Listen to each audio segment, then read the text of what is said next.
নমস্কার। আজকে আমরা শুনব শ্রী শ্রী সারদা মায়ের অমৃত কথা। মহামায়ার মায়া। লিখেছেন আশাপূর্ণা দেবী। বদ্ধ পাগল মায়ের অর্ধ পাগল এক মেয়ে, তার আবার নাম রাখা হয়েছে রাধারানী। কানা ছেলের নাম পদ্মলোচন আর কাকে বলে। মা তার তবু তো সত্যি পাগল, অজ্ঞান অচৈতন্য। কিন্তু এ মেয়ে যে জ্ঞান থাকতেও অজ্ঞান, চৈতন্য থাকতেও অচৈতন্য। আচার আচরণে সৌষ্ঠবের লেশ মাত্র নেই।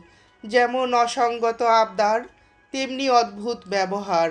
তার কাণ্ড দেখে পাঁচজনে অবাক হয়ে গালে হাত দেয়। মাতৃগর্ভে থাকতে বাপ গিয়েছে মরে, তদবধি মা হয়েছে পাগলি। পাগলি কখনো হাসে, কখনো কাঁদে, কখনো খামখেয়ালের খেলায় ঘুরে ঘুরে বেড়ায়, হামা টেনে